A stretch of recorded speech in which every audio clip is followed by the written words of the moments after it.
नमस्ते दोस्तों, स्वागत है आपका आपके अपने चैनल शंभो साउंड पर। और आज हम हमारी बातें शुरू करने से पहले एक बात कि हमें थोड़ी बिजनेस में सहूलियत मिलने की जो चांसेस है वो बढ़ गई है। यानी कि अनलॉक 4 में काफ़ी सारा जो है वो हमें छूट दी गई है, यानी जनरल पब्लिक को छूट दी गई है। अब हम 100 लोगों की जो गैदरिंग है वो कर सकते हैं, इस तरह का अनलॉक 4 में है। लेकिन ऐसा नहीं है कि फिर हमारे यहाँ या हर जगह काम चालू हो जाएंगे, क्योंकि ये जो प्रोसेस है इसमें ऐसे भी टर्म्स है कि अलग अलग जो ज़िले के कलेक्टर है वो अपने हिसाब से वहाँ के निर्णय ले सकते हैं, क्योंकि उस एरिया में कोरोना की पोजीशन क्या है, कम है, ज़्यादा है, रियलिटी क्या है कोरोना की, इस तरह की बातों से एक कलेक्टर अपना निर्णय ले सकता है। छूट ये जो अनलॉक 4 की है वो देनी है या नहीं, या फिर तहसील प्लेस पर भी इसी तरह का है, वहाँ के जो मेन अधिकारी है उनके पास यानी तहसीलदार के पास ये राइट्स है। और मैं जहाँ रहता हूँ यहाँ पर कोरोना की बहुत ही ज़्यादा पेशेंट मिल रहे हैं और यहाँ पर हमें कोई छूट मिलने वाली नहीं है फ़िलहाल। तो आप बताइए कि आपके एरिया में कुछ काम चालू हो जाता है तो बताइए कमेंट सेक्शन में ज़रूर, थोड़ा अच्छा तो लगेगा। अब बात करते हैं हमारे आज के विषय की। तो विषय में सबसे पहला पॉइंट है कि हम यमलैब ही क्यों चुने हैं। तो बात यह है दोस्तों कि ये जो यमलैब है ये अपने प्रोडक्ट काफ़ी महंगे बेच रहा है, यानी 1.5 गुना से ज़्यादा। लेकिन खरीदने वाले खरीद रहे हैं, जिनके पास पैसा है, अंधा पैसा है, वो लोग जा रहे हैं। पता नहीं किस तरह से कर्जे ले रही है या क्या कर रहे हैं, लेकिन अंधे पैसे वाले लोग जिस तरह करते हैं इस तरह से लोग जाकर खरीद रहे हैं। इससे भी कोई तकलीफ नहीं है, ठीक है, ब्रांड ने इतना अच्छा प्रमोशन किया है यूट्यूब पर।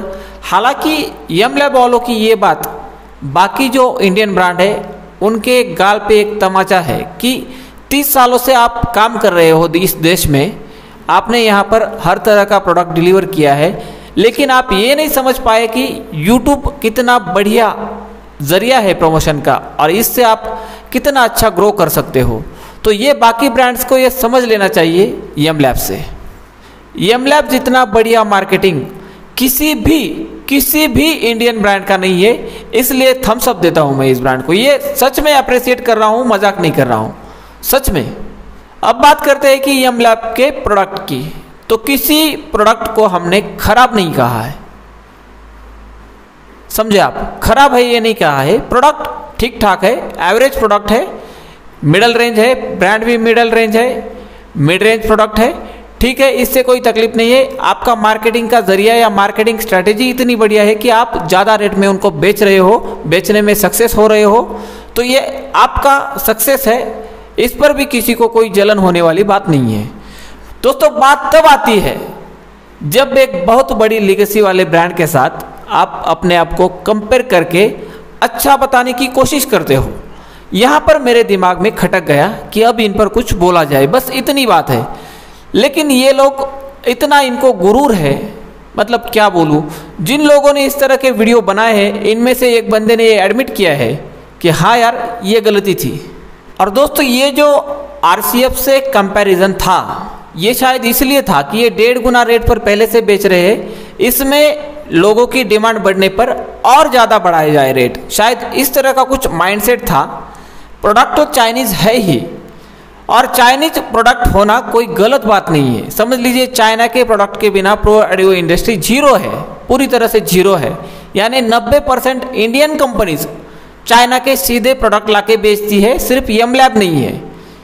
यमलैब की बुरी बात यह है कि उन्होंने RCF से पंगा ले लिया, RCF से हम ग्रेट है ये दिखाने की कोशिश की, ये उनकी गलती है। कुछ 10% ब्रांड है जो इंडिया में प्रोडक्ट असेंबल करते हैं, बनाते हैं, तो वो उनके लिए भी थम्स अप, क्योंकि उनकी कोशिश अच्छी जा रही है। मेरे कहने का मतलब ये था कि आप जो कर रहे हो सही कर रहे हो, आपको बस RCF जैसे ब्रांड के साथ खुद को कंपेयर करना नहीं चाहिए। मतलब ये लोगों को पागल बनाने की हद हो गई, बिल्कुल हद हो गई। यानी आप 1.5 गुना रेट पर बेचते हो, ये कोई नहीं, ये आपकी स्ट्रैटेजी है। लेकिन यहाँ तक ठीक था, एज अ ब्रांड या एज अ कंपनी कमाना चाहती है, ये बात ठीक थी। लेकिन ये जो कंपैरिजन था वो सच में किसी के भी दिमाग में खटक जाए ऐसा ही था। और ये भाई साहब फिर भी अलग अलग प्लेटफॉर्म पर खुद को साबित करने की कोशिश कर रहे हैं। यहाँ वीडियो के नीचे कमेंट में वो हक दिए मतलब जो बीमल है, बीमल या विमल, मतलब वो नहीं जो केसर वाला अजय देवगन वाला, वो नहीं, ये इनके ऑनर है, जिसने कमेंट सेक्शन में इस तरह से लिख दिया, यानी हम जैसे लोग करते तो चलो ठीक है, हमें कौन जानता है, इस तरह से कह सकते हैं। लेकिन एक ब्रांड बोलने वाला, उस ब्रांड का ऑनर इतना गंदा कमेंट करता है, बाद में वही अलग किसी सोशल मीडिया प्लेटफॉर्म पर उन्होंने डाल दिया। वो कमेंट मैंने डिलीट कर दिया था तो वही अलग जगह डाल दिया। मतलब इनका माइंडसेट देखिए आप। मतलब जो यूट्यूबर है जिनके बारे में मैंने कुछ बोला है, वो बंदे समझ गए कि हमने थोड़ी बहुत ही सही लेकिन गलती की थी, उन्होंने कहीं कुछ नहीं कहा। लेकिन ये बंदा जो सबसे बड़े दिल वाला होना चाहिए वो ऐसा है, और उसमें ये कोशिश की गई है उस कमेंट में या उस पोस्ट में कि हमारे प्रोडक्ट किस तरह से चाइनीज़ नहीं है या फिर हमारा क्या रिसर्च एंड डेवलपमेंट है, ये सब बताने की कोशिश की गई है। तो ज़रा आपका रिसर्च एंड डेवलपमेंट का टीम कहाँ पर होता है, आपका प्रोडक्ट लाइन कहाँ है, वो सब भी वीडियो डाल के दिखा दीजिए। लोग देख लेंगे तो लोग खुद मान लेंगे। एक इंसान के चिल्लाने से कुछ नहीं होता है। मैं आपकी जितनी मतलब तारीफ करूँ या भलाई करूँ बुराई करूँ, इससे कुछ नहीं होगा। आपको साबित करना है, आप उस प्लेटफॉर्म पर जहाँ पर आपने कमेंट डाला है वहीं पर एड्रेस डाल दीजिए, यहाँ पर हमारे स्पीकर बन रहे हैं, आकर देख लीजिए, तो मैं मानूंगा। अगली बात है कि मैं एमलैब को ये ओपन चैलेंज देता हूँ कि आप डिज़ाइन इन इंडिया, ये जो बॉक्स पर लिखते हो ना, इसकी जगह अगर आपके प्रोडक्ट मेड इन इंडिया है तो मेड इन इंडिया या मेक इन इंडिया लिखे नए ट्रेंड के अनुसार, बस। और इसके बाद प्रिंटेड लिखे, ये सब स्टिकर में नहीं। और ये भी लिखे कि मैन्युफैक्चर्ड बाय, उसमें आपका एमलैब या F&V कंपनी जो भी आपको लिखना है वो लिख दीजिए और एड्रेस डाल दीजिए जहाँ पर मैन्युफैक्चर होता है। कोई दिक्कत नहीं है ना, नहीं होनी चाहिए। तो आप ये कर लीजिए अगले पैकिंग के पहले और उसके फोटो सोशल मीडिया में डाल दीजिए। इसके अलावा एक ओपन चैलेंज लाइव, इसका मैं कुछ अरेंजमेंट करने की कोशिश कर रहा हूँ। अगर हो जाता है तो वो बहुत बढ़िया होने वाला है। वो लाइव होगा यूट्यूब पर, 2 घंटे चले, 3 घंटे चले, 5 घंटे चले, इसकी मैं कोशिश कर रहा हूँ। हो पाएगा, देखते हैं। दोस्तों ये और एक हकीकत मैं आपको दिखाने जा रहा हूँ। ये कुछ दिन पहले मैंने एमलैब के जो फेसबुक पेज है वहाँ से मेरे पर्सनल अकाउंट से चैटिंग किया था। ये बातें इनके वीडियो बनाने वाले एक बंदे ने भी एडमिट की है कि हाँ सच्चाई यही है, लेकिन गलती हो गई, अब दोबारा सावधान रहेंगे। मतलब समझे आप, क्योंकि उन्होंने भी माना कि यार हाँ कुछ तो हमने गलत किया था, इसलिए आप बोले हो। क्योंकि इससे पहले भी मैं 1 साल से यूट्यूब पर हूँ तो मैंने किसी को कुछ नहीं कहा।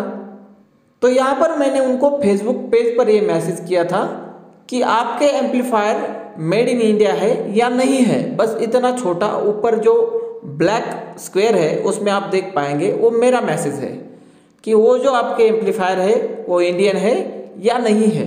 मैंने ये नहीं कहा था कि चाइनीज़ है, मैंने सिर्फ कहा था इंडियन है या नहीं है। फिर उनका जवाब आया, फिर तो उनका कंपनी का जो ऑटो जनरेटेड मैसेज है वो आया, उसके बाद उनका जवाब आया कि हाँ, इसका मतलब हुआ कि हाँ हमारे एम्पलीफायर मेड इन इंडिया है। तो मैंने उनसे पूछा कि आपके जो एम्पलीफायर है उनके बॉक्स पर आपकी जो F&V कंपनी है रजिस्टर्ड, जो इस एमलैब की ऑनर है, उनका नाम एज अ इम्पोर्टर क्यों मेंशन है बॉक्स पर। तो उसके बाद उनका जवाब आया कि ये वही बात जवाब आया कि एमलैब F&V कंपनी की इंडियन ब्रांड है। तो इतना तो सब मानते हैं इंडियन ब्रांड है, प्रोडक्ट इंडियन है, क्या ब्रांड इंडियन है या नहीं, ये हमने नहीं पूछा था। और ये भी नहीं कहा था कि चाइनीज़ है। फिर उनके जवाब में ही नीचे आप पढ़ेंगे कि उन्होंने कहा है कि ये जो प्रोडक्ट है ये डिपेंड करता है कि कुछ इंडियन है कुछ चाइनीज़ है, क्योंकि कुछ हमारे चाइनीज़ के फैक्ट्री में बनते हैं, इनका ये एडमिट है। तो इन सब बातों को आप गौर कर लीजिए। मतलब ये नहीं कि किसी ने कह दिया हमारा ब्रांड इंडियन है तो बस खरीद लिया, क्योंकि ब्रांड तो इंडियन ही है। यहाँ सैकड़ों ब्रांड इंडियन है, लेकिन प्रोडक्ट आपको इंडियन खरीदना है तो वो इनके पास नहीं है। अब ये जो आप देख रहे थे इसमें उनके बंदे ने कहा है, यानी जो भी वहाँ पर रिप्लाई देता होगा, जो उस काम के लिए रखा है उन्होंने ऑथोराइज पर्सन, उसने लिखा है कि हमारी चाइना में फैक्ट्री है।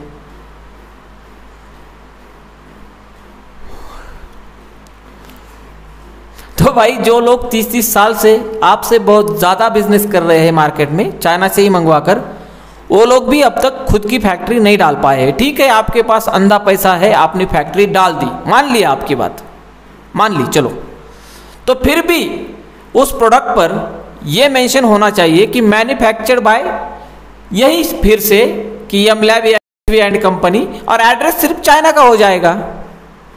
तो इंडियन ब्रांड ने वहां डेवलप किया है तो कोई बात नहीं ना, वहां पर प्रोडक्ट किया है तो बनाया है तो चाइना में, लेकिन वहां पर मेंशन करे ना फिर। और दोस्तों लास्ट और सबसे इंपॉर्टेंट पॉइंट, इंडियन ब्रांड होना और इंडियन प्रोडक्ट होना अलग अलग बातें हैं। यानी इंडियन ब्रांड दर्जनों है, सैकड़ों है, अगर आप छोटे छोटे ब्रांड्स को भी देखेंगे तो सैकड़ों में है, लेकिन इंडियन प्रोडक्ट 10% कंपनीज भी नहीं बनाती है, क्योंकि वो उसमें काफ़ी कॉस्ट बढ़ जाता है हमारे देश में प्रोडक्ट जब बनता है तो, और इससे सस्ता पड़ता है रेडी प्रोडक्ट चाइना से मंगवाना। तो आप जो प्रोडक्ट खरीद रहे हैं, अगर आपको देशभक्ति का चूरन देकर खरीदने पर मजबूर किया जा रहा है कि इंडियन है, हम इंडियन ब्रांड है, आप इंडियन ब्रांड हो, आपका प्रोडक्ट इंडियन ब्रांड नहीं है।